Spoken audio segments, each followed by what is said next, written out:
दोस्तों नमस्कार। आइए इस वीडियो में हम लोग साइंस के क्वेश्चन को देखेंगे जो कि आपका बिहार बोर्ड मैट्रिक के लिए होगा। तो चलिए स्टार्ट करते हैं इस वीडियो को और साइंस के क्वेश्चन को देखते हैं। यहाँ पे पहला क्वेश्चन है, लिखा है कौन सा रंग है जिसका उपयोग खतरे के सिग्नल में किया जाता है। तो पहला ऑप्शन नीला है या बैगनी या लाल या पीला है। इस चार ऑप्शन में से आपको बताने हैं। तो इसका जो सही आंसर होगा वो आपका हो जाएगा लाल, रेड कलर। तो सिग्नल में जो यूज़ किया जाता है वो कौन सा कलर होता है? रेड कलर का यूज़ किया जाता है। जैसे ट्रेन के सिग्नल में देखे होंगे, ट्रेन के खंभे में लाइट जो लगी होती है, तो खतरे जब उत्पन्न हो जाते हैं तो ट्रेन को रोकने के लिए लाल कलर वाली जो लाइट होती है उसको जलाया जाता है, उसी को बोलते हैं सिग्नल, है ना। चलिए अगले क्वेश्चन को देखते हैं। क्वेश्चन नंबर दूसरा देखते हैं। ये क्वेश्चन नंबर दूसरा है, लिखा है किसी वस्तु का आभासी प्रतिबिंब बनता है, किस दर्पण में बनता है? पहला ऑप्शन है समतल दर्पण में, दूसरा उत्तल दर्पण में, अवतल दर्पण में, या फिर इनमें से सभी दर्पण में बनते हैं। तो इस क्वेश्चन का जो सही आंसर होगा वो होगा ऑप्शन नंबर डी, यानी कि सभी में बनते हैं। समतल में भी बनता है, उत्तल में भी बनता है और अवतल में भी बनता है। आभासी प्रतिबिंब बनता है तो सभी में बनते हैं। ठीक है, चलिए अगले क्वेश्चन को देखते हैं। क्वेश्चन नंबर तीसरा देखते हैं। लिखा है किसी माध्यम में अपवर्तनांक का मान होता है, क्या होता है? तो अपवर्तनांक का मान जो होता है ये आपका चार ऑप्शन है, साइन आई बटा साइन आर, साइन आई बराबर साइन आर, या साइन आई गुना साइन आर, या फिर चौथा ऑप्शन है इनमें से सभी। तो इस क्वेश्चन का जो सही आंसर होगा ऑप्शन नंबर ए आपका सही आंसर हो जाएगा, साइन आई बटा साइन आर होता है। ठीक है, चलिए अगले क्वेश्चन को देखते हैं।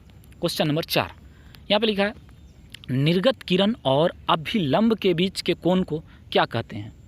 तो निर्गत किरण और अभिलंब के बीच के कोण को क्या कहते हैं? तो ये चार ऑप्शन आपके सामने है।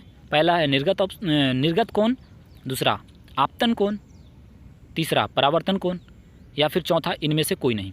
तो इस क्वेश्चन का जो सही आंसर होगा आपका option number A, option number A सही हो जाएगा, यानी निर्गत कोण। ठीक है, चलिए अगले क्वेश्चन को देखते हैं। क्वेश्चन नंबर 5, यहाँ पे लिखा है प्रकाश के किस रंग की तरंग दैर्घ्य जो है सबसे अधिक होती है? बैगनी कलर का, हरा का, लाल का, या फिर नीला का? तो इस क्वेश्चन का जो सही आंसर होगा वो आपका हो जाएगा लाल। इस क्वेश्चन का सही आंसर क्या हो जाएगा? लाल कलर हो जाएगा, यानी कि लाल रंग की तरंग दैर्घ्य जो होती है वो सबसे अधिक होती है, और यही कारण है कि वो दूर तक दिखाई पड़ता है, जिसके वजह से सिग्नल में इसका यूज किया जाता है। ठीक है, चलिए अगले क्वेश्चन को देखते हैं। क्वेश्चन नंबर 6, लिखा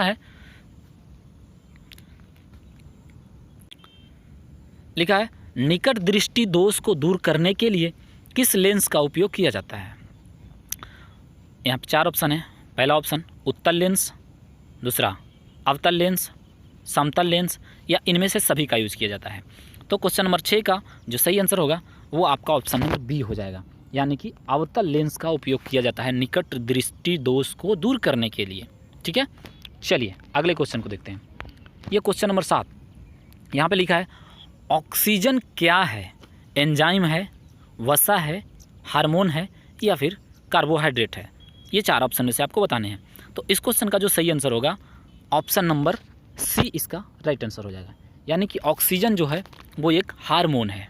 ठीक है, ऑक्सीजन एक क्या है? हार्मोन है। ठीक है, चलिए अगले क्वेश्चन को देखते हैं। क्वेश्चन नंबर 8 को देखते हैं। यहाँ पे लिखा है किसी कुंडली का प्रतिरोध ज्ञात करने का सूत्र क्या होता है?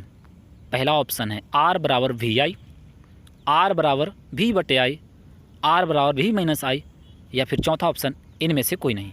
तो 8 नंबर क्वेश्चन का जो सही आंसर हो जाएगा वो हो जाएगा ऑप्शन नंबर बी, आर बराबर जो होता है वो भी बटे आई होता है। आर बराबर भी बटे आई, ये इसका राइट आंसर हो जाएगा। चलिए अगले क्वेश्चन को देखते हैं। ये क्वेश्चन नंबर 9 है, लिखा है निम्न में कौन सा पदार्थ लेंस बनाने के काम में नहीं आता है? मतलब लेंस बनाने में प्रयुक्त नहीं किया जाता है। वो कौन सा पदार्थ है जिसका यूज लेंस बनाने के लिए नहीं किया जाता है? प्लास्टिक, कांच, जल, या फिर मिट्टी? तो इस क्वेश्चन का जो सही आंसर होगा, आप जानते होंगे कांच का लेंस बनता है, प्लास्टिक का भी बनता है, उसमें जल का भी यूज होता है, लेकिन ये जो आपका चौथा नंबर ऑप्शन मिट्टी जो है इसका यूज कभी भी नहीं होता है लेंस बनाने में। तो इस क्वेश्चन का सही आंसर हो जाएगा ऑप्शन नंबर डी, मिट्टी। अगले क्वेश्चन को देखते हैं। ये क्वेश्चन नंबर 10 लिखा है, कौन सा लेंस अपसारी लेंस के नाम से भी जाना जाता है? मतलब अब इस अपसारी लेंस भी कहलाता है। वो कौन सा लेंस है? उत्तल लेंस है, अवतल लेंस है, अवतल या उत्तल दोनों है, या फिर डी इनमें से कोई नहीं है? तो इस क्वेश्चन का जो सही आंसर होगा ऑप्शन नंबर बी हो जाएगा। अवतल लेंस को हम लोग जो है अपसारी लेंस के नाम से भी जानते हैं। ठीक है, चलिए अगले क्वेश्चन को देखते हैं। क्वेश्चन नंबर 11 लिखा है, प्रकाश के अपवर्तन के कितने नियम होते हैं? प्रकाश के अपवर्तन के कितने नियम होते हैं? पहला ऑप्शन 1, 2, 3 या फिर 4। तो इस क्वेश्चन का जो सही आंसर होगा, प्रकाश के अपवर्तन के 2 नियम होते हैं, यानी कि ऑप्शन नंबर इसका बी इसका सही आंसर हो जाएगा। ठीक है, प्रकाश के अपवर्तन के कितने नियम? 2 नियम होते हैं। चलिए अगले क्वेश्चन को देखते हैं। ये क्वेश्चन नंबर आपका 12 है। लिखा है, अवतल लेंस में आवर्धन यानी एम बराबर क्या होता है? तो अवतल लेंस में एम बराबर क्या होता है? तो 4 ऑप्शन आपके सामने हैं। पहला ऑप्शन है u/v, u/v, u+v या फिर v/u। तो इस क्वेश्चन का जो सही आंसर होगा ऑप्शन नंबर डी आपका राइट हो जाएगा। ठीक है, ऑप्शन नंबर क्या सही हो जाएगा? डी आपका राइट हो जाएगा, यानी कि v/u। इसका सही आंसर क्या होगा? डी। अगले क्वेश्चन को देखते हैं। क्वेश्चन नंबर 13 लिखता है, प्रकाश की चाल सबसे अधिक किस माध्यम में होती है? ऑप्शन ए कांच में, ऑप्शन बी हवा में, ऑप्शन सी निर्वात में या फिर ऑप्शन डी इनमें से कोई नहीं। तो इस क्वेश्चन का जो सही आंसर होगा वो आपका हो जाएगा ऑप्शन नंबर सी, यानी कि निर्वात में प्रकाश की चाल सबसे अधिक होती है। और कितना होता है? तो 3 × 10⁸ मीटर पर सेकेंड होता है। ठीक है, ये इसका आपका राइट आंसर हो जाएगा ऑप्शन नंबर सी। ठीक है, चलिए अगले क्वेश्चन की तरफ बढ़ते हैं। क्वेश्चन नंबर 14 लिखा है, लेंस की क्षमता का मात्रक क्या होता है? पहला मीटर होता है, दूसरा न्यूटन, तीसरा मीटर प्रति सेकेंड या फिर डायोप्टर होता है। तो इस क्वेश्चन का जो सही आंसर होगा ऑप्शन नंबर डी इसका सही आंसर हो जाएगा, यानी कि लेंस की क्षमता का जो एसआई मात्रक होता है वो आपका डायोप्टर होता है। ठीक है, डायोप्टर, यानी ऑप्शन नंबर डी सही हो जाएगा। चलिए अगले क्वेश्चन को देखते हैं। क्वेश्चन नंबर 15 को देखते हैं। लिखा है, किस दर्पण में बड़ा प्रतिबिंब बनता है? आपका पहला ऑप्शन समतल में, अवतल में, उत्तल में या फिर चौथा इनमें से कोई नहीं। तो 15 नंबर क्वेश्चन का जो सही आंसर हो जाएगा वो होगा ऑप्शन नंबर बी, यानी कि अवतल दर्पण में जो है ना बड़ा प्रतिबिंब बनता है आपका। ठीक है, तो ऑप्शन नंबर बी इसका सही हो जाएगा। चलिए अगले क्वेश्चन की तरफ बढ़ते हैं। क्वेश्चन नंबर 16 लिखा है, समतल दर्पण में प्रतिबिंब की प्रकृति क्या होती है?